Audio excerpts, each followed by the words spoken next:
Buenas noches, Lick. Buenas noches, licenciado. Buenas Buenas noches, licenciado.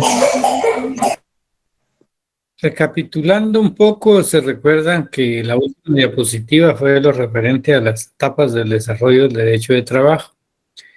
Vimos la represión, la tolerancia y la legalización. Vimos en qué consistía la legalización y vimos en qué país, el más cercano, pues se nos aventajó en el reconocimiento del derecho laboral a nivel constitucional, que fue la Constitución de Querétaro en México. Luego tenemos la de Weimar en Alemania para irnos a Europa y luego retornando aquí, me imagino que con muchos más países que también participaron en eso, pero dejamos el nuestro como un tercer punto en 1945.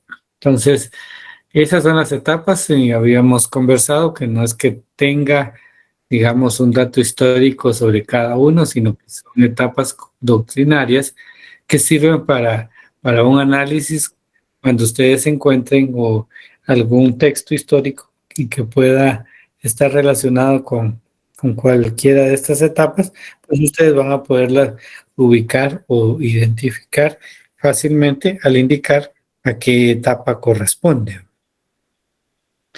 Bueno, entonces esto fue parte de la clase anterior y en este momento pues vamos a continuar. La evolución de las normas laborales en Guatemala. Tenemos a la época colonial con abusos y desmanes de conquistadores.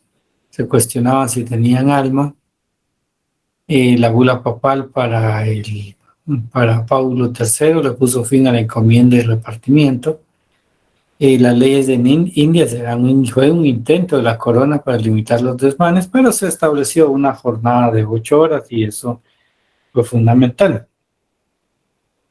A manera de darles un dato histórico respecto a lo sucedido en esta época, pues quisiera compartirles un tema, no un tema, sino que parte de algunos relatos que están en ese libro denominado La brevísima relación de la destrucción de las Indias, que se refieren a una serie de cartas que Fray Bartolomé de las Casas escribió relatando todos los abusos cometidos por los españoles.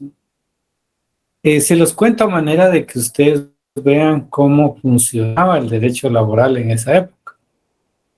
Si en la época colonial podía denominarse existencia de derechos laborales o no.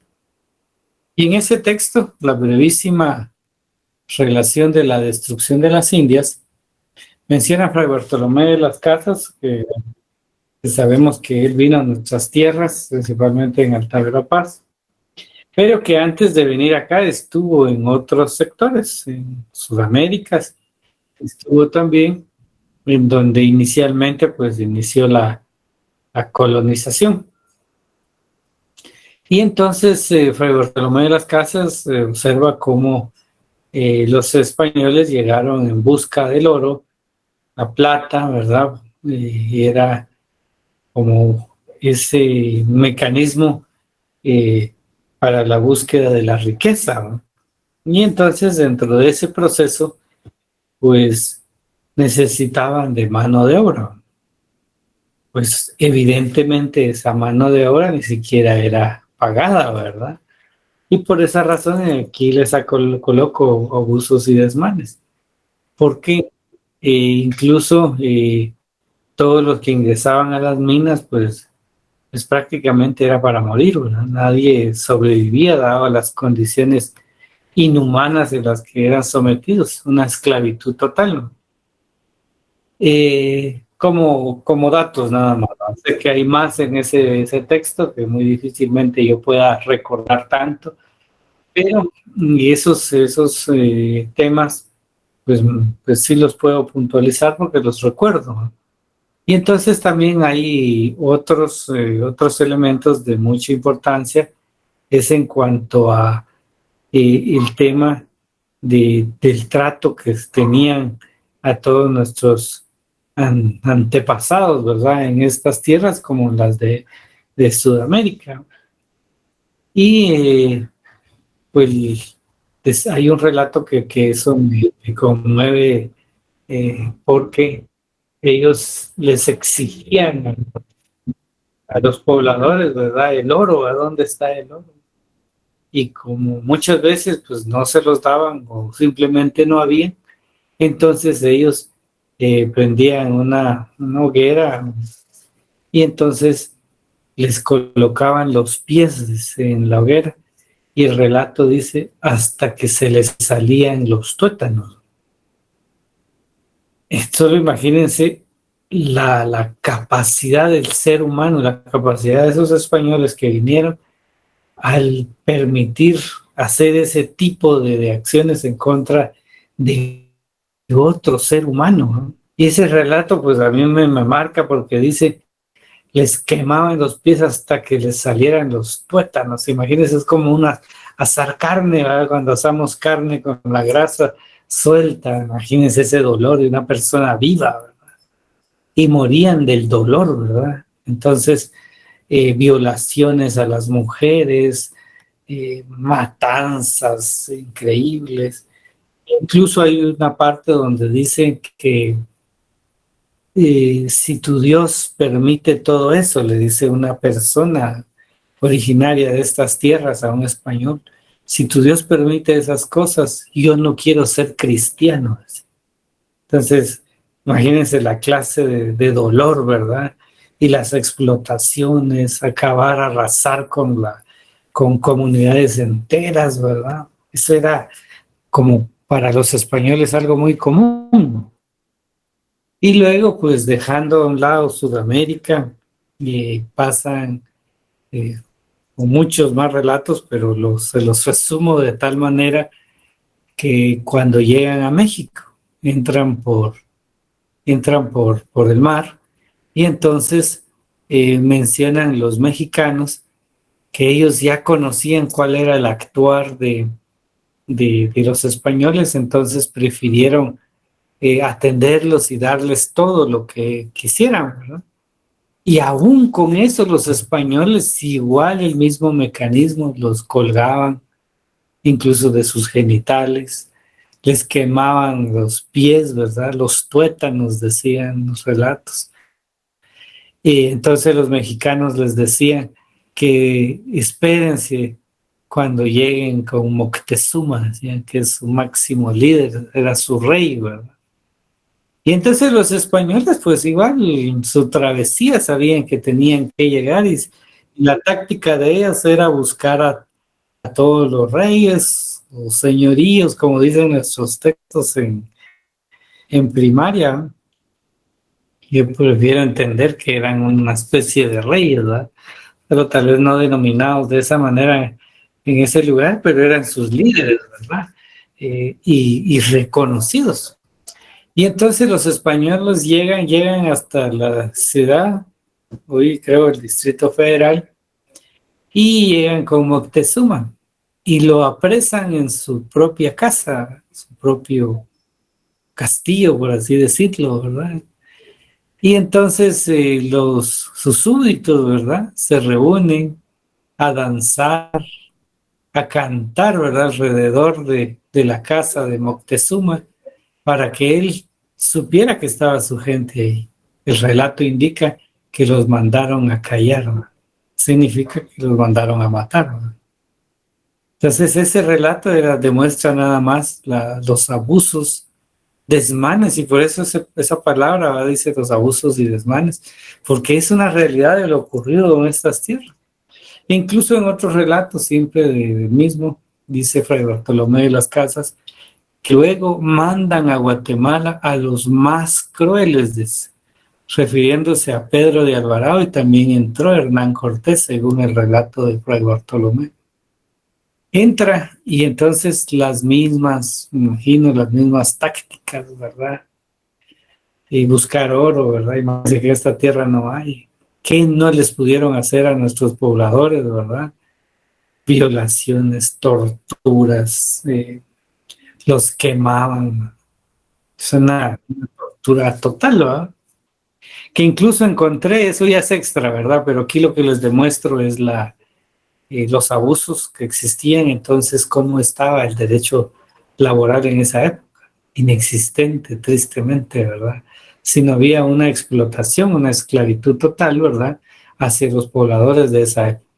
No podemos encontrar un precedente del derecho laboral ahí. Pero para hacerles un toque adicional de la historia, porque me gusta un poco, y se recuerdan la historia acerca de que los reyes quichés quisieron engañar a los españoles y encerrarlos y quemarlos, ¿no? Pues les cuento que esa táctica o esa historia es falsa, ¿verdad? Porque esa táctica la utilizaban los españoles desde Sudamérica en su recorrido. Eso es lo que hacían. Buscaban a los caciques y los quemaban. Lo que querían era desarticular toda cabeza, todo para que tuvieran la mano de obra dispuesta para ellos. Esa era la táctica de ellos. Y entonces en ese relato de Fray Bartolomé de las Casas dice que quisieron hacer lo mismo en el reino de Gumarcaj. Y sin embargo, los caciques, los reyes quichés, fueron más listos y ellos dejaron a sus pobladores, a los súbditos del reino de Gumarcaj, y huyeron a las montañas, a los caciques o los jefes, los líderes. Y entonces cuando llegaron los españoles preguntaban dónde estaban y dónde estaban. Y entonces nunca quemaron a los reyes quichés ni a sus herederos, ¿no? Sino que quemaron a la gente que no vendió, no dio el lugar donde estaban escondidos los caciques, los líderes o como puedan llamarse. Y entonces hay un libro, lo pueden ustedes también corroborar, un libro de Chichicastenango se llama, escrito por Ruth Bunsel, poco criticada también, pero así es parte de las investigaciones, ¿no? Y ahí indican que es la tierra de los príncipes quichés, dice, porque relata ella que allí es donde huyeron, ¿verdad? Y se asentaron todos los príncipes quichés huyendo de los españoles. Y por eso le llaman la tierra de los príncipes. Eso solo es adicional, ¿verdad? Dado que me gusta un poco la historia, ¿verdad? Pero regresando al tema, ven cómo los abusos y desmanes era lamentablemente el pan diario en el proceso de conquista de nuestras tierras, ¿verdad? Y entonces lo que debemos hacer es generar conciencia de cómo fue desarrollándose nuestro derecho laboral en Guatemala, ¿verdad? Y trajo consigo una connotación colonial casi en todas, ¿verdad? Y vamos a ir viéndola poco a poco. Entonces, en el tema de que si se cuestionaban que tenían alma, ¿verdad? En realidad, posiblemente nos veían como animales, ¿verdad? Aquí para hacer tantos estragos. Eso, yo creo que ninguno de ustedes, pues, pensaría en lo más mínimo hacerle daño a otro ser humano, ¿verdad? Ni queremos que les hagan daño a los perritos que tenemos, a los perritos de la calle, menos a otro ser humano, ¿verdad? Entonces, pues imagínense, ellos pues no creíamos que fuéramos humanos, ¿verdad? Eso lo concebido por ellos creo que trasciende totalmente a ese abuso y esa intolerancia, ¿verdad? Tristemente. Y entonces, ¿cómo se confirma esto? La bula papal, que es un decreto religioso de Paulo III, le puso fin a la encomienda y repartimiento. ¿Y qué era la encomienda y el repartimiento? Era una manera de solapar una especie de esclavitud, ¿verdad? Bajo el pretexto de adoctrinarlos, ¿verdad? Y entonces se los llevaban y ¿qué querían? Que trabajaran en sus casas, ¿verdad? Sin pagarles, pero con el objetivo de poderles enseñar, ¿verdad? Enseñarles el cristianismo. Las leyes de Indias también fueron un intento de la corona de limitar los desmanes, ¿verdad? Pero imagínense a qué distancia estaba España de estas tierras. Entonces, por esa razón, hay existió una violación enorme a todo ser humano que existía en esa época. Matanzas, asesinatos, violaciones a mujeres, niñas. Eso existió, ¿verdad? Fue bárbaro. Bueno, entonces eso es en la época colonial, la triste historia, ¿verdad? Donde no podemos tener un recuerdo muy placentero, pero que sí tenemos el tema de la fijación de las 8 horas, en donde ya se empezó a regular, porque las leyes de Indias tenían ese propósito, y empezó a regularse un sistema laboral a través de la jornada de 8 horas. Pero por supuesto que hay más información al respecto, ¿verdad? Pero esto solo es un resumen de lo que yo les puedo traer. El otro tema es, porque ya sabemos que aun cuando estaban en un proceso de colonización, el mundo estaba girando, ¿verdad? Y estaba adelantándose. Y entonces, al final de cuentas, después de ya empezar a generar un sistema laboral con una explotación bárbara también, ¿verdad? Por lo menos con una jornada, engañados, les daban de salario, de una retribución, ¿verdad? A través de suministros, ¿verdad? De los que ellos querían. Pero todo eso empezó a cambiar hasta llegar a la reforma liberal, ¿no? Y en la reforma liberal, pues ya habían normas que le interesaban pues definitivamente a los oriundos de esta tierra, ¿verdad? Y entonces, pero pasaba de lo civilista a lo laboral. Eso significaba que todas las relaciones que pudieron existir inicialmente eran totalmente basadas en el derecho civil, pero que poco a poco fuimos trasladándonos y convertir a un derecho laboral. Pero aún teniendo el derecho laboral ya, digamos, en las manos o regulado, pues se tenían ciertas condiciones, como por ejemplo, en caso de duda estará lo que diga el patrono. Entonces ya no es como lo manejamos actualmente, que en caso de duda se estará a lo que diga el trabajador, ¿verdad? O en caso de interpretación de una norma o la otra, se entenderá la más beneficiosa para el trabajador, que es el indubio operario. En cambio, antes no, en caso de duda estará lo que diga el patrón. Está la libertad de contratos también, ¿verdad? Es decir, podían contratarnos a cualquiera de nosotros con un salario y luego a otros rogando trabajo con menos, pero era legal, ¿verdad? El decreto 1434 en la ley de trabajo reguló que el contrato de trabajo se rige por el derecho común. Imagínense, ya teniendo un código de trabajo, ya con un periodo superando la colonia, ¿verdad? Ya mucho tiempo más adelantado, pues entendemos que todavía con un retraso bárbaro, porque una ley de trabajo indicar que el contrato de trabajo se regía por el derecho común, estábamos admitiendo que un contrato civil totalmente, ¿no? Como un contrato de arrendamiento. Voy a arrendar mis servicios a un empleador a cambio de una retribución. O sea, era mal, ¿verdad? Totalmente distinto a la regulación que tenemos actualmente. Aquí les anoto algunas disposiciones que están dentro del marco de la evolución de las normas laborales. El decreto 163 del 25 de septiembre de 1876 impuso de 4 meses a un año el trabajo forzado a ladrones o dañadores de plantíos. Un acuerdo del 7 de septiembre de 1893, la Municipalidad de Toto autoriza cobrar 50 centavos por cada peón que se proporcionara para el cultivo de café.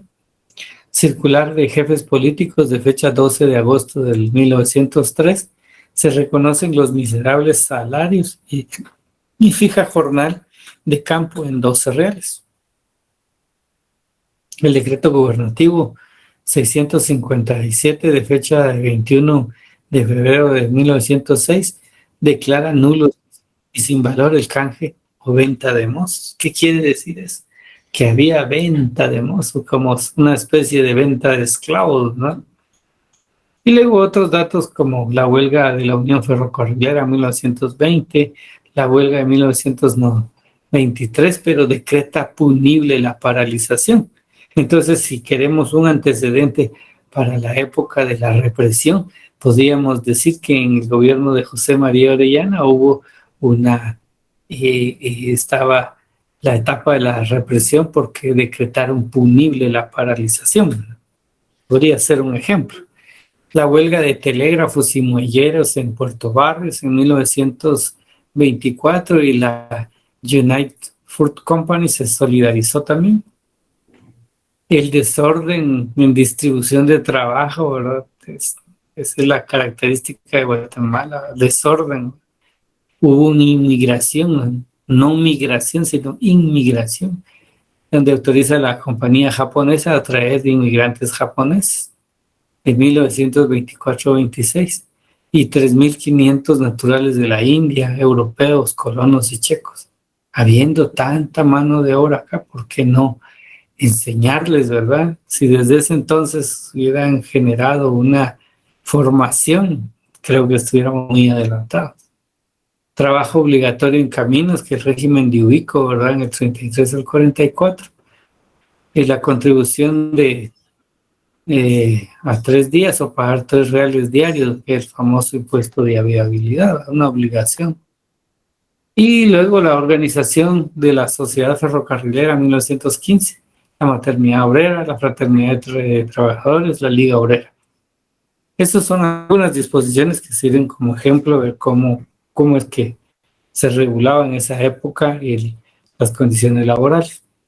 La sucesión de las leyes laborales se refieren a todas las distintas normas laborales que hemos tenido hasta tener la que actualmente contamos. Entonces pasamos de todas estas normas a unas normas laborales bastante buenas, ¿verdad? Con reconocimiento constitucional, y podemos verlo incluso desde el 102 de la Constitución, ¿verdad? Cómo está regulado. Derechos sociales mínimos, dice la Constitución.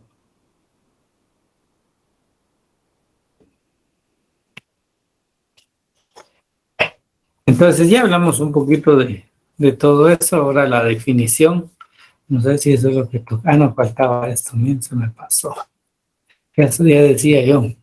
Bueno, algunas denominaciones que ha recibido el derecho de trabajo. Es importante verlo, el derecho industrial, porque en esa época estaba como de moda, ¿verdad? La evolución de la industria, y el derecho obrero, que era de producción capitalista, trae la social proletaria y estaba inclinado al derecho de ese trabajador denominado obrero.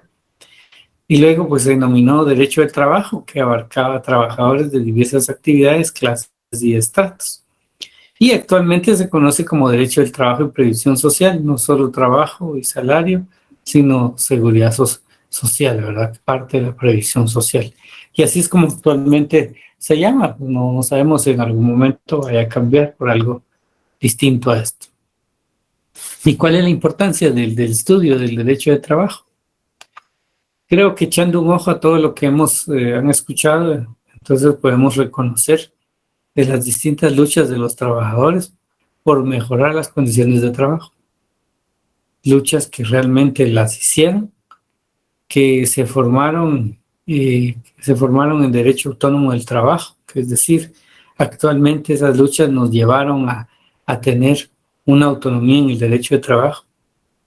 Se estableció que no es un privilegio de jueces, sino que está destinado a los trabajadores estos derechos laborales. Eso significa que debemos de conocerlos, ¿verdad? Todos esos derechos.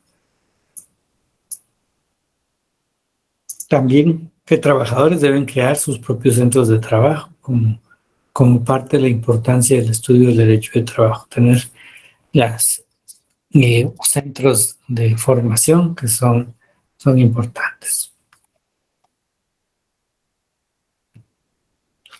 Y aquí es donde les decía algunas definiciones de Cabanelas.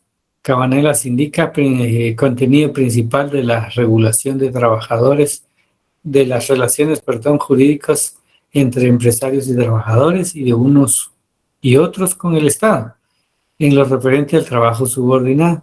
y en cuanto atañe a las profesiones y a la forma de prestación de sus servicios y las consecuencias jurídicas mediatas e inmediatas de la actividad laboral dependiente. O sea, es un poco amplio, Cabanelas, con este tema, ¿verdad? Para definir el derecho de trabajo y había que desglosarlo para ir entendiendo cada uno de esos elementos que Cabanelas nos da en su definición.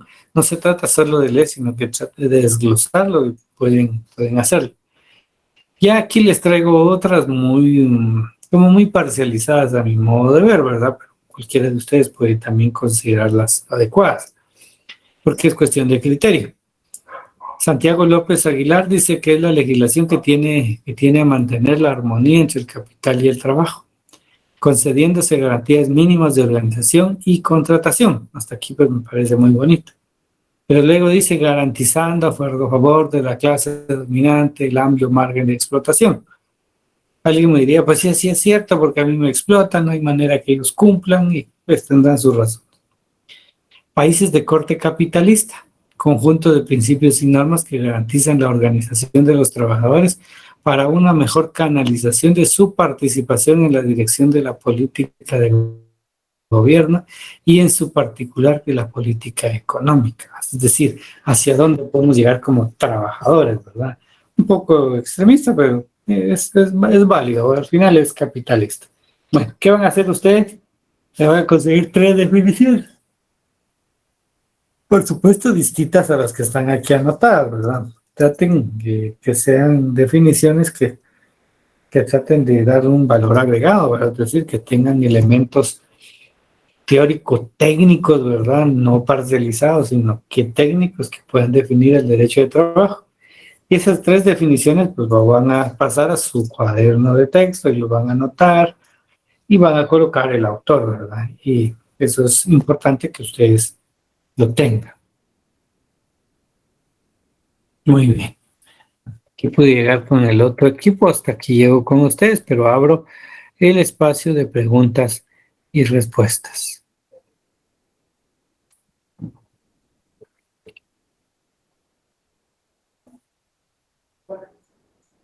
Y con una consulta. Estas presentaciones nos las subirá a Classroom. Ya expliqué que no. Ya expliqué que no.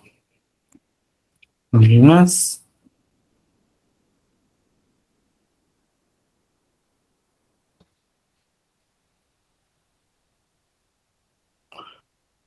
Michelle no entendió bien lo del trabajo. 3 definiciones. 3 definiciones, sí, 3 definiciones del derecho de trabajo, lo más técnicas que posibles, es decir, que no sean como muy extremistas, sino que nos fortalezcan y nos orienten a poder conocer qué es el verdadero derecho de trabajo actualmente. Sí, Lilian Elizabeth. Muy bien, gracias, Lee. Ok, ¿alguien más?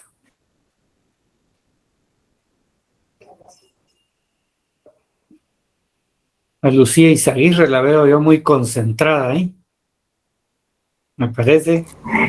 Sí, solo tenía, bueno, no duda, o solo Dígame. entre las diversas denominaciones que nos hablaba del derecho del trabajo, en la última que tenemos actualmente es derecho de trabajo y previsión social. Y esto es porque se incluye ya todos los, por decir así, beneficios de los trabajadores, de derecho Más que todo la previsión social. En la previsión social se incluye la seguridad social que conocemos como el ICS, ¿verdad?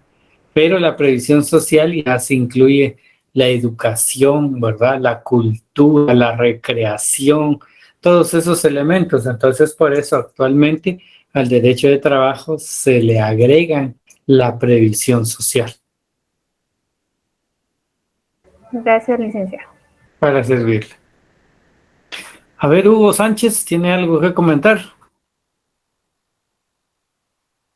No, licenciado, estoy retomando, poniendo atención a todo.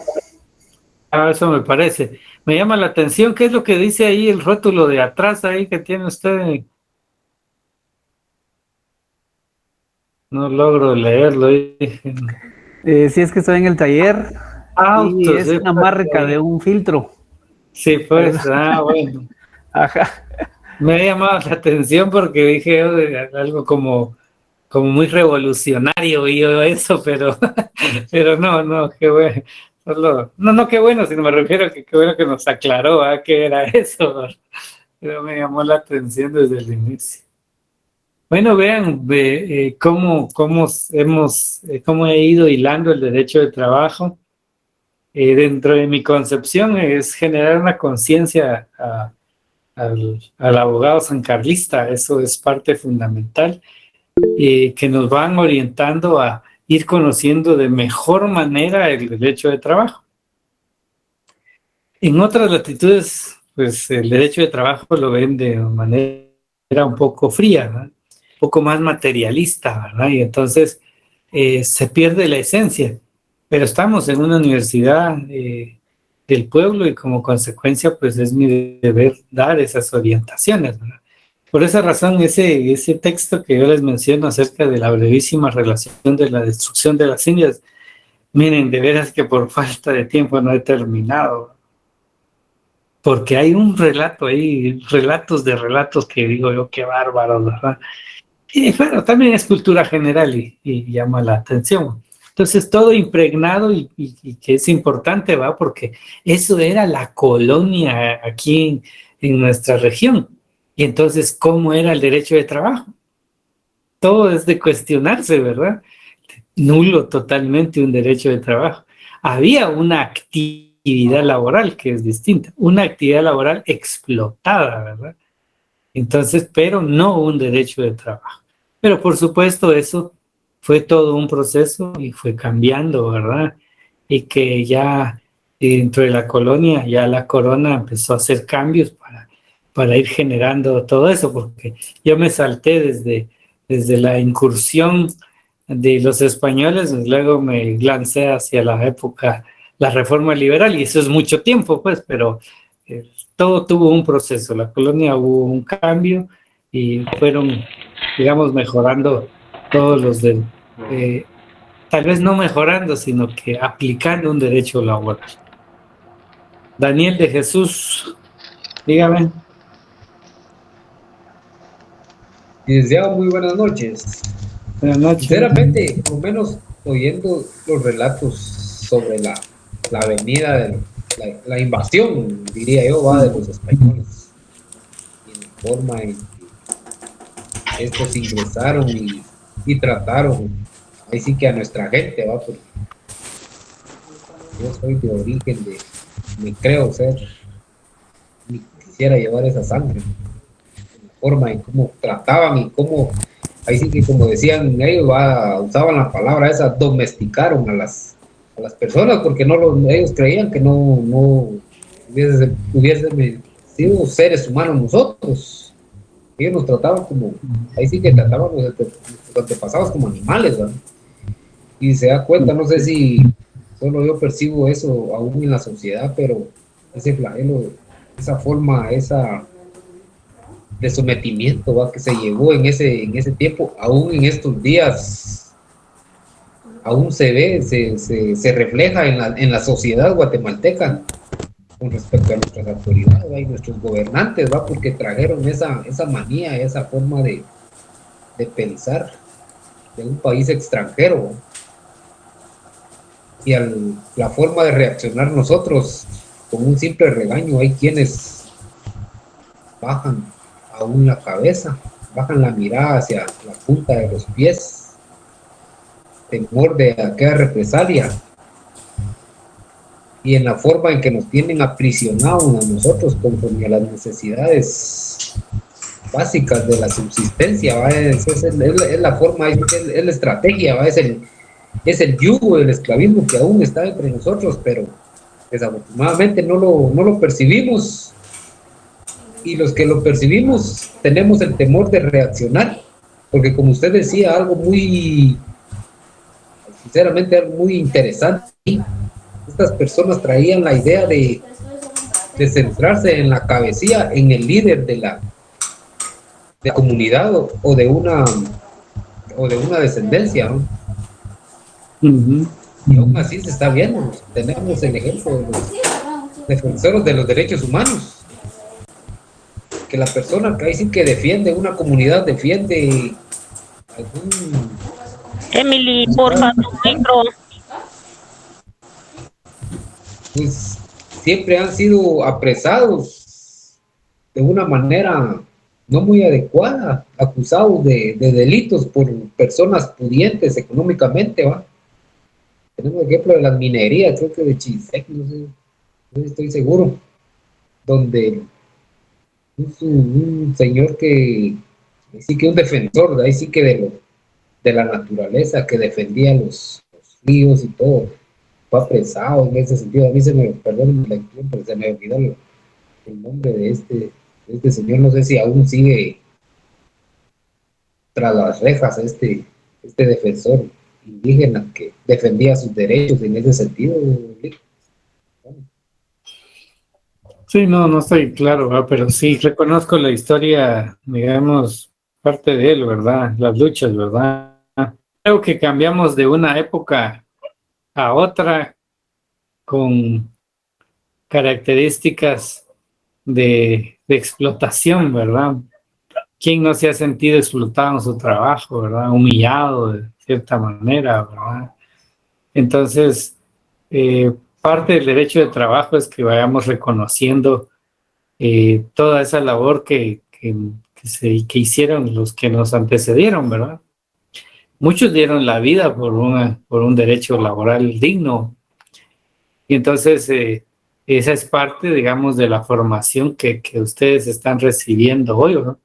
Para que en determinado momento comprendan realmente por qué funcionan de tal manera los derechos laborales, ¿no? Les apuesto que si ustedes hablaran con alguien de una privada, la concepción del indubio pro operario para ellos podría ser, es que eso no debe de existir, atenta con las normas, digamos, los principios de una norma en general. Todo eso se los pueden decir, pero nosotros, ¿qué razón?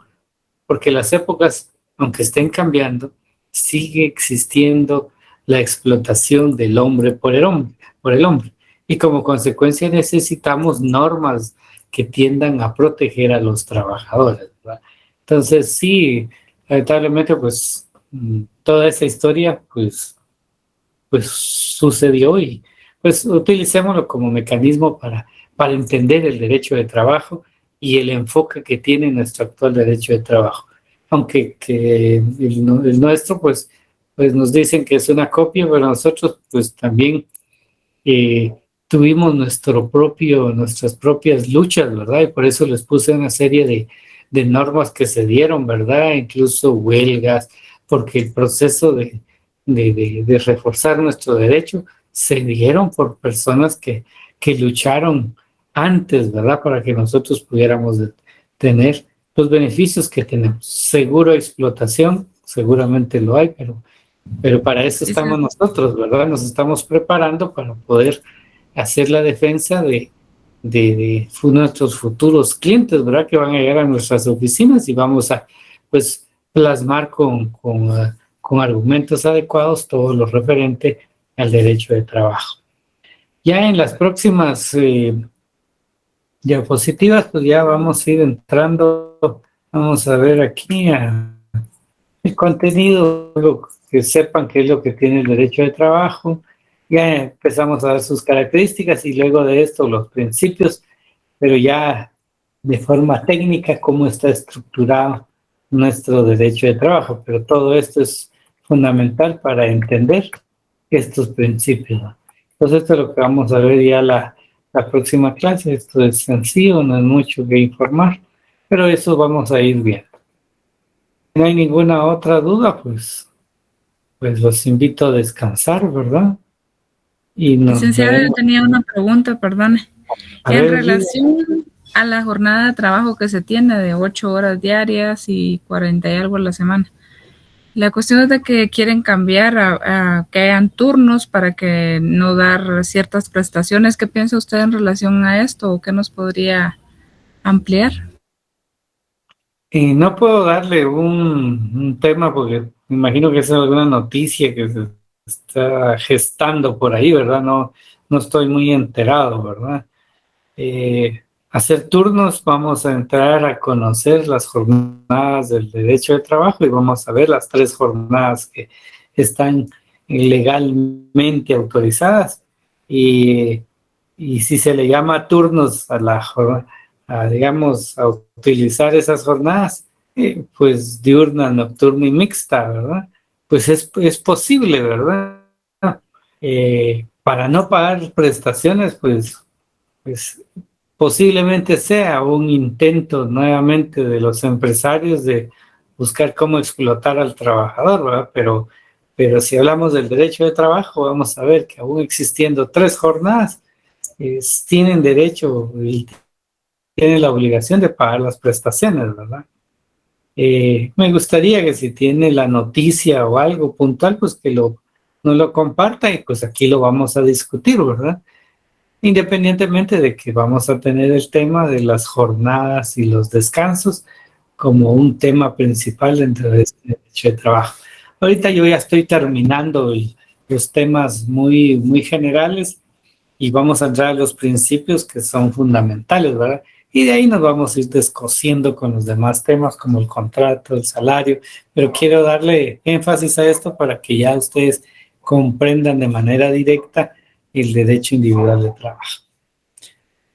Entonces, si nos hace favor, Lidia, de conseguirnos digamos, poco más amplia esa noticia para poderla discutir aquí, sería mejor. Gracias, licenciado. Es una duda que tengo personal, pues, porque en la empresa donde laboré en cierto momento, pues, querían cambiar todo esto con el fin de hacernos firmar un contrato, ¿verdad? O sea, quitarnos de los beneficios que teníamos. Entonces, por eso preguntaba que si ya... Exacto. Les querían quitar un contrato, esa parte es la que yo no entiendo. ¿Cómo es que les querían quitar el contrato? No, nos querían hacer firmar un contrato, ¿verdad? Y que cambiáramos de jornada, pues, ¿verdad? Ya no bajo las prestaciones que tenemos, sino que estamos hablando de un contrato. Entonces, los que estaban de acuerdo, pues, firmaron el contrato y los que no, pues, se fueron. Sí, pues, es decir que luego de tener un contrato indefinido, por así decirlo, con un contrato laboral al 100%, pues la empresa quiso darles un contrato temporal, ¿verdad? Un contrato de prestación de servicios, ¿verdad? Con ese contrato, pues ellos aducirían no tener la obligación de pagar ninguna prestación porque está por servicios técnicos o profesionales. Ya entendí ese es un engaño hacia los trabajadores, un abuso nuevamente. Sí, lamentablemente se está dando, sí se está dando, Lidia, y ¿qué le puedo decir? Pero hay mecanismos también para atacar eso, porque ellos creen que solo confirmar un contrato de esa naturaleza, pues ya solventaron ellos sus problemas, pero no es así. Un buen abogado puede solicitar el reajuste de todos los salarios, las prestaciones, cuando se compruebe la simulación de ese contrato, que así se llama, que también vamos a ver más adelante. Muchas gracias, licenciado. Bien. ¿Alguien más?